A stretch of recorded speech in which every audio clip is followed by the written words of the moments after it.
हरे कृष्णा। ओम नमः शिवाय। प्रिय भक्तजनों, आज बृहस्पतिवार का दिन है, तो आज आप सुनेंगे मनोकामना पूर्ण करने वाली, धन समृद्धि प्रदान करने वाली बृहस्पति देव भगवान की बड़ी ही दुर्लभ कथा। इस कथा को प्रसन्न चित्त मन से पूरा अवश्य सुनिएगा। बृहस्पतिवार के दिन भगवान बृहस्पति की पूजा के अनेक महत्व बताए गए हैं। इस दिन जो व्यक्ति भगवान बृहस्पति की व्रत कथा पढ़ता या सुनता है, उसे सभी प्रकार के सुख प्राप्त होते हैं। इस कथा को सुनने या पढ़ने मात्र से धन और यश बढ़ता है, विद्या और पुत्र की प्राप्ति होती है, सभी रुके हुए कार्य सफल होते हैं। तो प्रेम से बोले, बृहस्पति भगवान की जय हो। प्राचीन समय की बात है। भारत में एक राजा राज करता था। वह बड़ा प्रतापी तथा दानी था। वह नित्य प्रति मंदिर में भगवत दर्शन करने जाता था।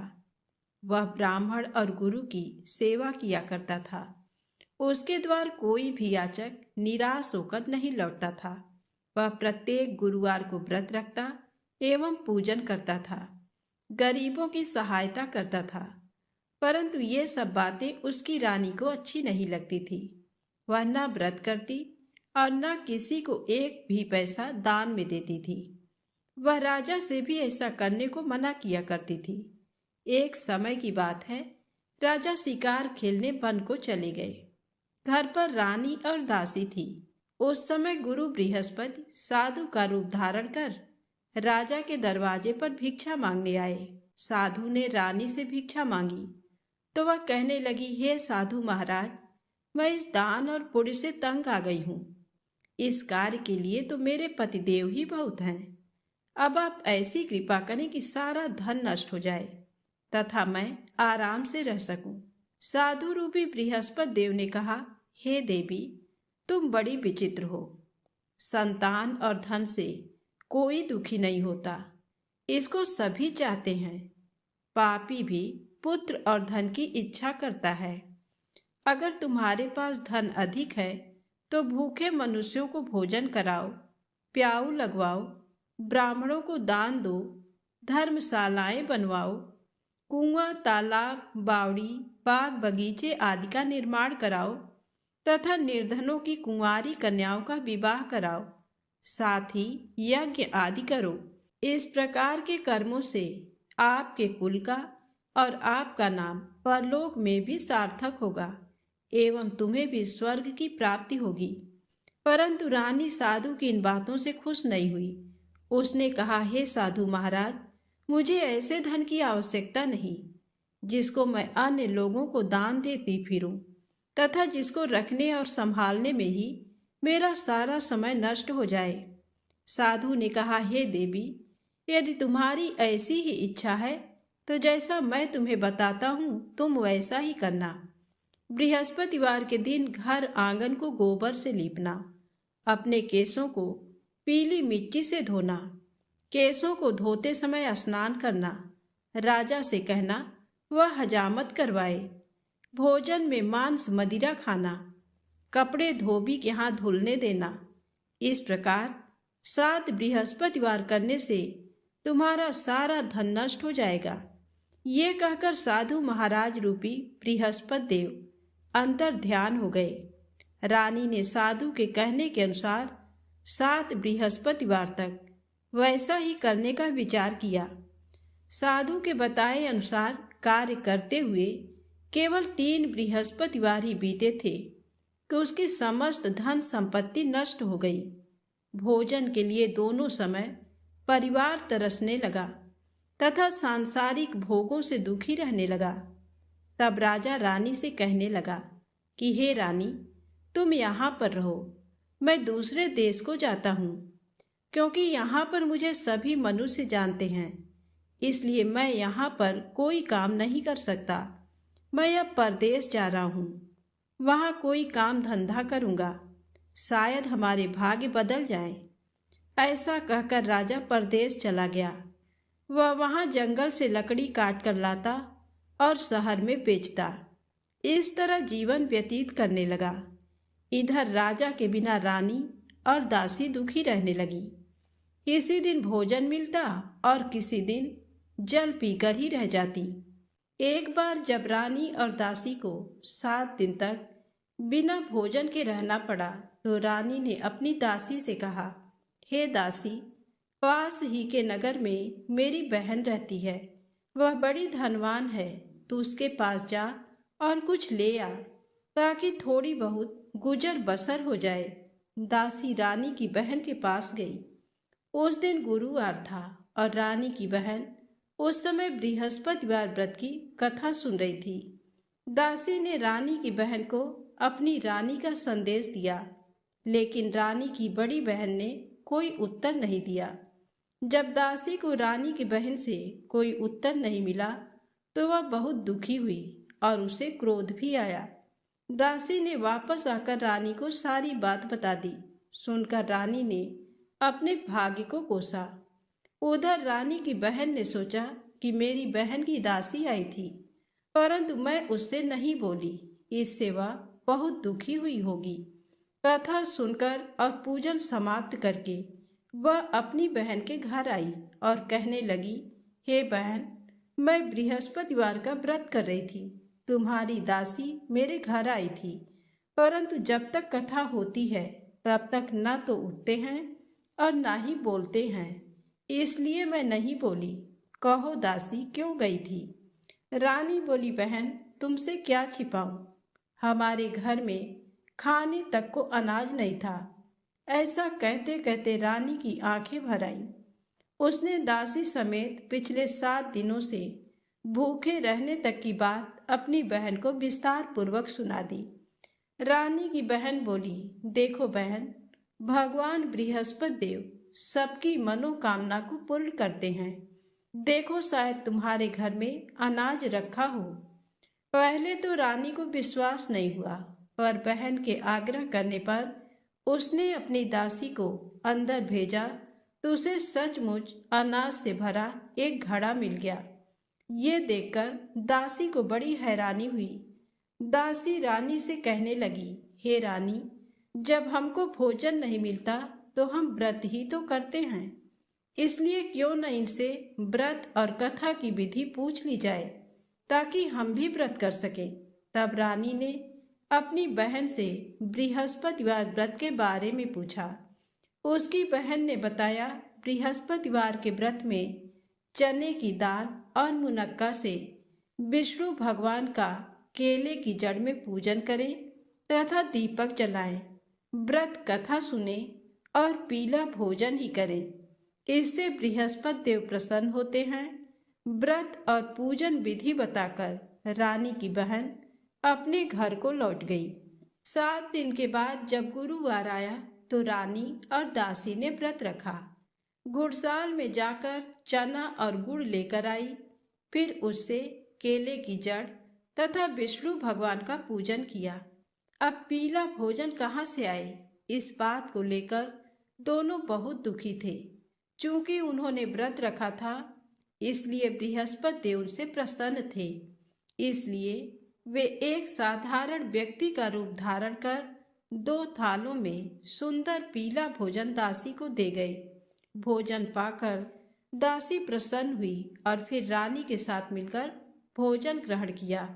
उसके बाद वे सभी गुरुवार को व्रत और पूजन करने लगी। बृहस्पति भगवान की कृपा से उनके पास फिर से धन संपत्ति आ गई, परंतु रानी फिर से पहले की तरह आलस्य करने लगी। तब दासी बोली, देखो रानी, तुम पहले भी इस प्रकार आलस्य करती थी। तुम्हें धन रखने में कष्ट होता था, इस कारण सभी धन नष्ट हो गया, और अब जब भगवान बृहस्पति की कृपा से धन मिला है तो तुम्हें फिर से आलस्य होता है।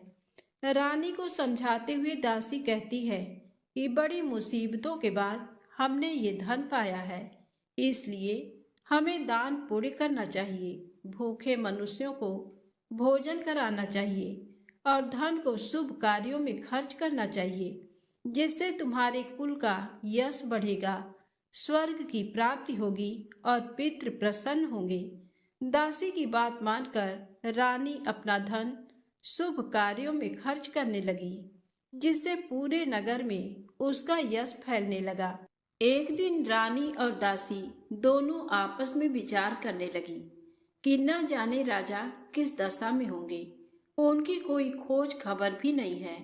उन्होंने श्रद्धा पूर्वक गुरु बृहस्पति भगवान से प्रार्थना की कि राजा जहाँ कहीं भी हो शीघ्र वापस आ जाएं। उधर राजा परदेश में बहुत दुखी रहने लगा। वह प्रतिदिन जंगल से लकड़ी बीनकर लाता और उसे शहर में बेचकर अपने दुखी जीवन को बड़ी कठिनता से व्यतीत करता था। एक दिन दुखी हो अपनी पुरानी बातों को याद करके वह रोने लगा और उदास हो गया। उसी समय राजा के पास बृहस्पति देव साधु के वेश में आकर बोले, हे लकड़हारे, तुम इस सुनसान जंगल में किस चिंता में बैठे हो, मुझे बतलाओ। ये सुन राजा के नेत्रों में जल भर आया। साधु की वंदना कर राजा ने अपनी संपूर्ण कहानी सुना दी। महात्मा दयालु होते हैं। वे राजा से बोले, हे राजा, तुम्हारी पत्नी ने बृहस्पति देव के प्रति अपराध किया था, जिसके कारण तुम्हारी ये दशा हुई। अब तुम किसी प्रकार की चिंता मत करो, भगवान तुम्हें पहले से अधिक धन देंगे। देखो, तुम्हारी पत्नी ने बृहस्पतिवार का व्रत प्रारंभ कर दिया है। अब तुम भी बृहस्पतिवार का व्रत करके चने की दाल व गुड़ जल के लोटे में डालकर केले का पूजन करो, फिर कथा कहो या सुनो। भगवान तुम्हारी सब कामनाओं को पूर्ण करेंगे। साधु की बात सुनकर राजा बोला, हे प्रभु, लकड़ी बेचकर तो इतना पैसा भी नहीं मिलता जिससे भोजन करने के उपरांत कुछ बचा सकूं। मैंने रात्र में अपनी रानी को व्याकुल देखा है। मेरे पास कोई साधन नहीं जिससे इसका समाचार जान सकूं। फिर मैं बृहस्पति देव की क्या कहानी कहूँ, ये भी मुझको मालूम नहीं है। साधु ने कहा, हे राजा, मन में बृहस्पति भगवान के पूजन व्रत का निश्चित करो। वे स्वयं तुम्हारे लिए कोई राह बना देंगे।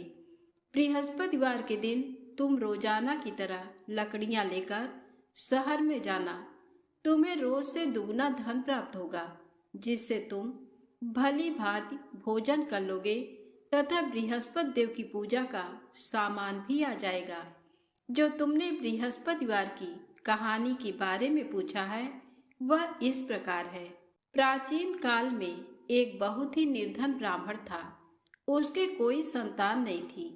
वह नित्य पूजा पाठ करता। उसकी स्त्री न स्नान करती और न किसी देवता का पूजन करती। इस कारण ब्राह्मण देवता बहुत दुखी रहते थे। भगवान की कृपा से ब्राह्मण के यहाँ एक कन्या उत्पन्न हुई। कन्या बड़ी होने लगी। प्रातः स्नान करके वह भगवान विष्णु का जप करती। बृहस्पतिवार का व्रत भी करने लगी। पूजा पाठ समाप्त कर पाठशाला जाती तो अपनी मुट्ठी में जौ भरकर ले जाती और पाठशाला जाने के मार्ग में डालती जाती। लौटते समय वही जौ स्वर्ण के हो जाते तो उनको बीनकर घर ले आती। एक दिन वह बालिका सूप में उन सोने के जौ को फटककर साफ कर रही थी कि तभी उसकी माँ ने देख लिया और कहा, हे बेटी, सोने के जौ को फटकने के लिए सोने का सूप भी तो होना चाहिए। दूसरे दिन गुरुवार था। कन्या ने व्रत रखा और बृहस्पति देव से सोने का सूप देने की प्रार्थना की। बृहस्पति देव ने उसकी प्रार्थना स्वीकार कर ली। रोजाना की तरह वह कन्या जौ फैलाती हुई पाठशाला चली गई। पाठशाला से लौटकर जब वह जौ बीन रही थी तो बृहस्पति देव की कृपा से उसे सोने का सूप मिला। उसे वह घर ले आई और उससे जौ साफ करने लगी, परंतु उसकी माँ का वही ढंग रहा। एक दिन की बात है, कन्या सोने के सूप में जब जौ साफ कर रही थी उस समय उस नगर का राजकुमार वहां से निकला। कन्या के रूप को देखकर वह उस पर मोहित हो गया। राजमहल आकर वह भोजन तथा जल त्याग कर उदास होकर लेट गया। राजा को जब राजकुमार द्वारा अन्न जल त्यागने का समाचार ज्ञात हुआ तो अपने मंत्रियों के साथ वह अपने पुत्र के पास गया और कारण पूछा। राजकुमार ने राजा को उस लड़की के घर का पता भी बता दिया। मंत्री उस लड़की के घर गया। मंत्री ने ब्राह्मण के समक्ष राजा की ओर से निवेदन किया। कुछ ही दिन बाद ब्राह्मण की कन्या का विवाह राजकुमार के साथ संपन्न हो गया। कन्या के घर से जाते ही ब्राह्मण के घर में पहले की भांति गरीबी का निवास हो गया। एक दिन दुखी होकर ब्राह्मण अपनी पुत्री से मिलने गए। बेटी ने पिता की अवस्था को देखा और अपनी माँ का समाचार पूछा। ब्राह्मण ने सभी हाल कह सुनाया। कन्या ने बहुत सा धन देकर अपने पिता को विदा कर दिया, लेकिन कुछ दिन बाद फिर वही हाल हो गया। ब्राह्मण फिर अपनी कन्या के यहाँ गया और सभी हाल कहा तो पुत्री बोली, हे पिताजी, आप माता जी को यहाँ लिवा लाओ। मैं उन्हें वह विधि बता दूंगी जिससे गरीबी दूर हो जाए। ब्राह्मण देवता अपनी स्त्री को साथ लेकर अपनी पुत्री के पास राजमहल पहुँचे तो पुत्री अपनी माँ को समझाने लगी, हे माँ, तुम प्रातःकाल स्नान आदि करके विष्णु भगवान का पूजन करो तो सब दरिद्रता दूर हो जाएगी। परंतु उसकी माँ ने उसकी एक भी बात नहीं मानी। वह प्रातःकाल उठकर अपनी पुत्री के बच्चों का बचा जूठन खा लेती थी। एक दिन उसकी पुत्री को बहुत गुस्सा आया। उसने अपनी माँ को एक कोठरी में बंद कर दिया। प्रातःकाल उसने स्नान आदि करा के पूजा पाठ करवाया तो उसकी माँ की बुद्धि ठीक हो गई। इसके बाद वह नियम से पूजा पाठ करने और प्रत्येक बृहस्पतिवार को व्रत रखने लगी। इस व्रत के प्रभाव से मृत्यु के बाद वह स्वर्ग को गई। वह ब्राह्मण भी सुखपूर्वक इस लोक का सुख भोगकर स्वर्ग को प्राप्त हुआ। इस तरह कहानी कहकर साधु देवता वहां से अंतर ध्यान हो गए। धीरे धीरे समय व्यतीत होने पर फिर बृहस्पतिवार का दिन आया। राजा जंगल से लकड़ी काटकर शहर में बेचने गया। उसे उस दिन और दिनों से अधिक धन मिला। राजा ने चना गुड़ आदि लाकर बृहस्पतिवार का व्रत किया। उस दिन से उसके सभी क्लेश दूर हुए। परंतु जब अगले गुरुवार का दिन आया तो वह बृहस्पतिवार का व्रत करना भूल गया। इस कारण बृहस्पति भगवान नाराज हो गए। उस दिन उस नगर के राजा ने विशाल यज्ञ का आयोजन किया तथा शहर में ये घोषणा करा दी कि कोई भी मनुष्य अपने घर में भोजन न बनावे, न आग जलावे। समस्त जनता मेरे यहाँ भोजन करने आवे। इस आज्ञा को जो न मानेगा उसे फांसी की सजा दी जाएगी। इस तरह की घोषणा संपूर्ण नगर में करवा दी गई। राजा की आज्ञा अनुसार शहर के सभी लोग भोजन करने गए, लेकिन लकड़हारा कुछ देर से पहुंचा। इसलिए राजा उसको अपने साथ घर लिवा गए और ले जाकर भोजन करा रहे थे तो रानी की दृष्टि उस खूंटी पर पड़ी जिस पर उसका हार लटका हुआ था। वह वहां पर दिखाई नहीं दिया। रानी ने निश्चय किया कि मेरा हार इस मनुष्य ने चुरा लिया है। उसी समय सिपाहियों को बुलाकर उसको कारागार में डलवा दिया।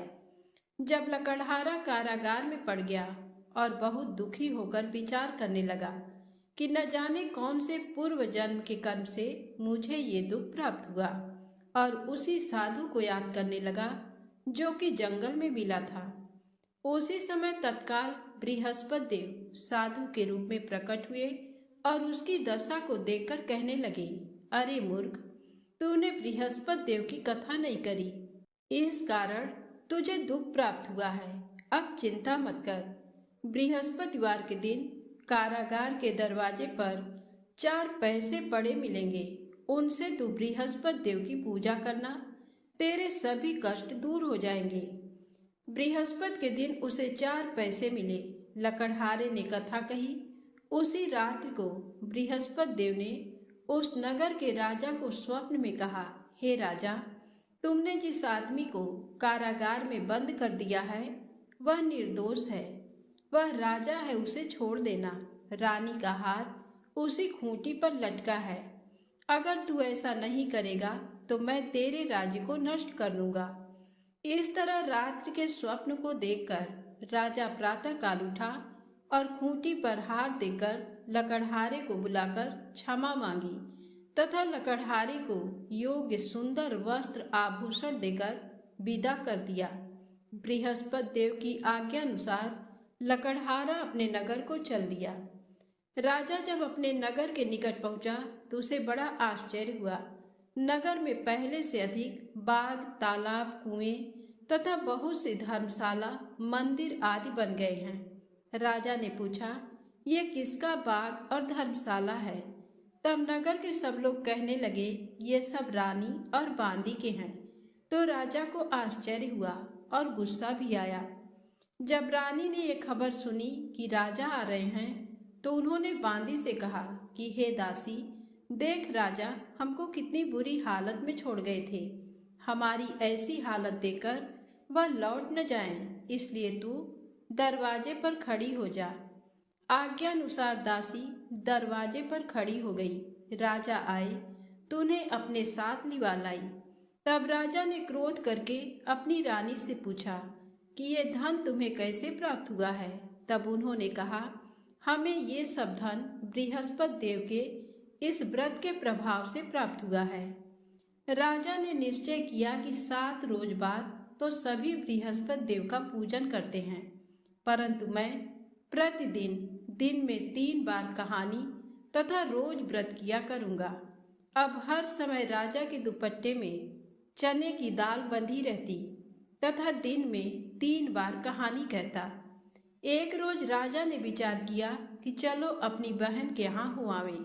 इस तरह निश्चय कर राजा घोड़े पर सवार हो अपनी बहन के यहाँ को चलने लगा। मार्ग में उसने देखा कि कुछ आदमी एक मुर्दे को लिए जा रहे हैं। उन्हें रोककर राजा कहने लगा, अरे भाइयों, मेरी बृहस्पति देव की कथा सुन लो। वे बोले, लो हमारा तो आदमी मर गया है, इसको अपनी कथा की पड़ी है। परंतु कुछ आदमी बोले, अच्छा कहो, हम तुम्हारी कथा भी सुनेंगे। राजा ने दाल निकाली और जब कथा आधी हुई थी कि मुर्दा हिलने लग गया, और जब कथा समाप्त हो गई तो राम राम करके मनुष्य उठकर खड़ा हो गया। आगे मार्ग में उसे एक किसान खेत में हल चलाता मिला। राजा ने उसे देखा और उससे बोले, अरे भैया, तुम मेरी बृहस्पतिवार की कथा सुन लो। किसान बोला, जब तक मैं तेरी कथा सुनूंगा तब तक 4 हरैया जोत लूंगा। जाए अपनी कथा किसी और को सुनाना। इस तरह राजा आगे चलने लगा। राजा के हटते ही बैल पछाड़ खाकर गिर गए तथा किसान के पेट में बड़ी जोर का दर्द होने लगा। उस समय उसकी माँ रोटी लेकर आई। उसने जब ये देखा तो अपने पुत्र से सब हाल पूछा और बेटे ने सभी हाल कह दिया। तो बुढ़िया दौड़ी दौड़ी उस घुड़सवार के पास गई और उससे बोली कि मैं तेरी कथा सुनूंगी, तू अपनी कथा मेरे खेत पर चलकर ही कहना। राजा ने बुढ़िया के खेत पर जाकर कथा कही, जिसके सुनते ही वह बैल उठ खड़े हुए तथा किसान के पेट का दर्द भी बंद हो गया। राजा अपनी बहन के घर पहुंचा। बहन ने भाई की खूब मेहमानी की। दूसरे रोज प्रातःकाल राजा जगा तो वह देखने लगा कि सब लोग भोजन कर रहे हैं। राजा ने अपनी बहन से कहा, ऐसा कोई मनुष्य है जिसने भोजन नहीं किया हो, मेरी बृहस्पतिवार की कथा सुन ले। बहन बोली, हे भैया, ये देश ऐसा ही है कि पहले यहाँ लोग भोजन करते हैं, बाद में अन्य काम करते हैं। अगर कोई पड़ोस में हो तो देख आऊं। वह ऐसा कहकर देखने चली गई, परंतु उसे कोई ऐसा व्यक्ति नहीं मिला जिसने भोजन न किया हो। अतः वह एक कुम्हार के घर गई जिसका लड़का बीमार था। उसे मालूम हुआ कि उनके यहाँ 3 रोज से किसी ने भोजन नहीं किया है। रानी ने अपने भाई की कथा सुनने के लिए कुम्हार से कहा। वह तैयार हो गया। राजा ने जाकर बृहस्पतिवार की कथा कही, जिसको सुनकर उसका लड़का ठीक हो गया अब तो राजा की प्रशंसा होने लगी। एक रोज राजा ने अपनी बहन से कहा कि हे बहन, हम अपने घर को जाएंगे, तुम भी तैयार हो जाओ। राजा की बहन ने अपनी सास से कहा। सास ने कहा, हाँ चली जा, परंतु अपने लड़कों को मत ले जाना, क्योंकि तेरे भाई के कोई औलाद नहीं है। बहन ने अपने भैया से कहा, हे भैया, मैं तो चलूंगी, पर कोई बालक नहीं जाएगा। राजा बोला, जब कोई बालक नहीं चलेगा तब तुम ही क्या करोगी। बड़े दुखी मन से राजा अपने नगर को लौट आया। राजा ने अपनी रानी से कहा, हम निर्वंशी हैं, हमारा मुंह देखने का धर्म नहीं है और कुछ भोजन आदि नहीं किया। रानी बोली, हे प्रभु, बृहस्पति देव ने हमें सब कुछ दिया है, वह हमें औलाद अवश्य देंगे। उसी रात को बृहस्पति देव ने राजा से स्वप्न में कहा, हे राजा उठ, सभी सोच त्याग दे, तेरी रानी गर्भ से है। राजा को ये बात सुनकर बड़ी खुशी हुई। 9वें महीने में उसके गर्भ से एक सुंदर पुत्र पैदा हुआ। तब राजा बोला, हे रानी, स्त्री बिना भोजन के रह सकती है, पर बिना कहे नहीं रह सकती। जब मेरी बहन आवे तुम मुझसे कुछ कहना मत। रानी ने सुनकर हाँ कर दिया। जब राजा की बहन ने ये शुभ समाचार सुना तो वह बहुत खुश हुई तथा बधाई लेकर अपने भाई के यहाँ आई। तभी रानी ने कहा, घोड़ा चढ़कर तो नहीं आई, गधा चढ़ी आई। राजा की बहन बोली, भाभी, मैं इस प्रकार न कहती तो तुम्हें औलाद कैसे मिलती। बृहस्पति देव ऐसे ही हैं, जैसी जिसके मन में कामनाएं हैं सभी को पूर्ण करते हैं। जो सद्भावना पूर्वक बृहस्पतिवार का व्रत करता है एवं कथा पढ़ता है अथवा सुनता है, दूसरों को सुनाता है, बृहस्पति देव उसकी सभी मनोकामना पूर्ण करते हैं। प्रेम से बोलें, बृहस्पति भगवान की जय हो। अब आइए सुने विष्णु चालीसा पाठ। विष्णु सुनिए विनय, सेवक की चितलाय, कीरत कुछ वर्णन करूं, दीजय ज्ञान बताए। नमो विष्णु भगवान खरारी, कष्ट न सामन अखिल बिहारी। प्रबल जगत में शक्ति तुम्हारी, त्रिभुवन फैल रही उजियारी। सुंदर रूप मनोहर सूरत, सरल स्वभाव मोहनी मूरत। तन पर पीतांबर अति सोहत, बैजंती माला मन मोहत। शंख चक्र कर गदा बिराजे, देखत दैत्य असुर दल भाजे। सत्य धर्म मद लोभ न गाजे, काम क्रोध मद लोभ न छाजे।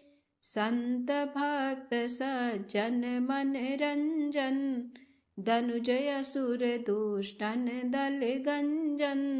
सुख उपजाय कष्ट सब भंजन, दोष मिटाय करत जन सज्जन। पाप काट भव सिंधु उतारण, कष्ट नाश कर भक्त उबारण। करत अनेक रूप प्रभु धारण, केवल आप भक्ति के कारण।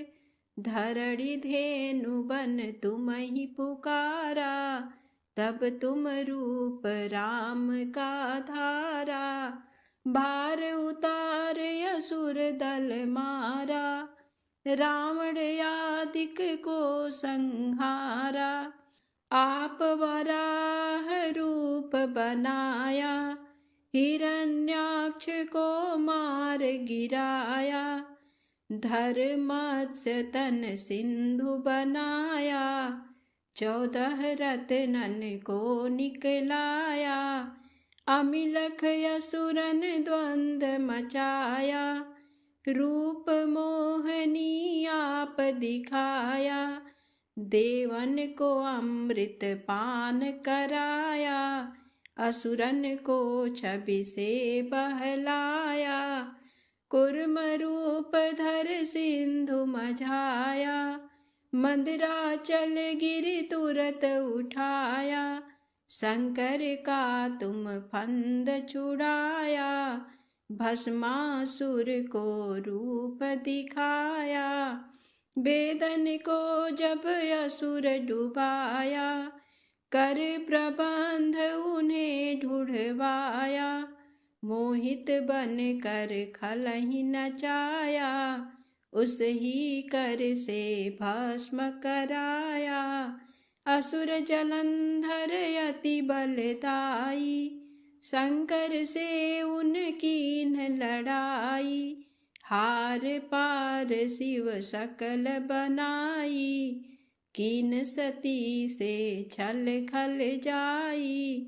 सुमिरन कीन तुम्हें शिवरानी, बतलाई सब विपत कहानी। तब तुम बने मुनीश्वर ज्ञानी, वृंदा की सब सुरति भुलानी। देखत तीन धनुज शैतानी, वृंदा आय तुम्हें लपटानी। हो इस पर धर्म क्षतिमानी, हना असुर उर शिव शैतानी। तुमने ध्रुव प्रहलाद उबारे, हिरणाकुश आदिक खल मारे। गणिका और अजामिल तारे, बहुत भक्त भव सिंधु उतारे। हरहु सकल संताप हमारे, कृपा करहु हरि सिर जनहारे। देखहु मैं निज दरस तुम्हारे, दीन बंधु भक्तन हितकारे। चाहत आपका सेवक दर्शन, करहु दया अपनी मधुसूदन। जानू नहीं योग्य जप पूजन, होय यज्ञ ये स्तुति अनुमोदन। शील दया संतोष सुलक्षण, विदित नहीं व्रत बोध विलक्षण। करहु आपका किस विधि पूजन, कुमति बिलोक होत दुख भीषण। करहु प्रणाम कौन विधि सुमिरन, कौन भांति मैं करहु समर्पण। सुर मुनि करत सदा सेवकाई, हर्षित रहत परम गति पाई। दीन दुखिन पर सदा सहाई, निज जन जान लेओ अपनाई।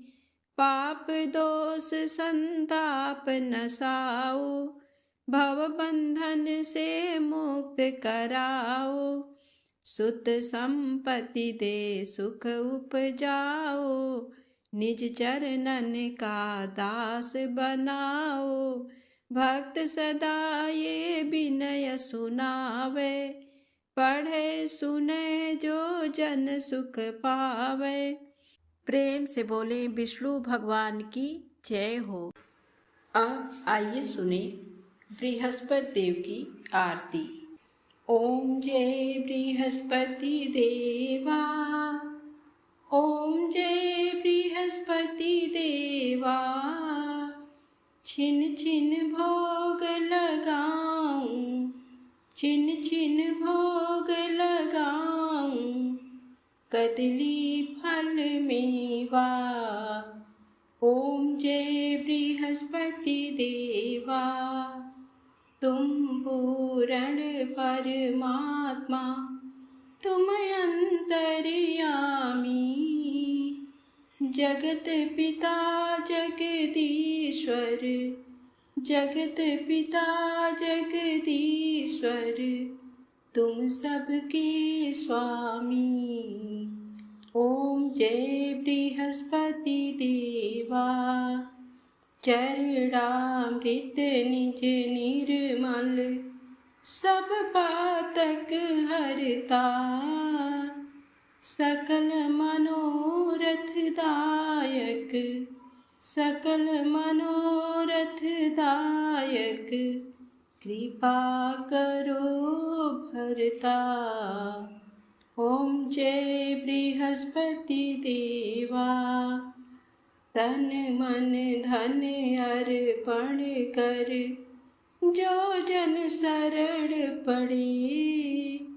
प्रभु प्रकट तब होकर प्रभु प्रकट तब होकर आकर द्वार खड़े। ओम जय बृहस्पति देवा।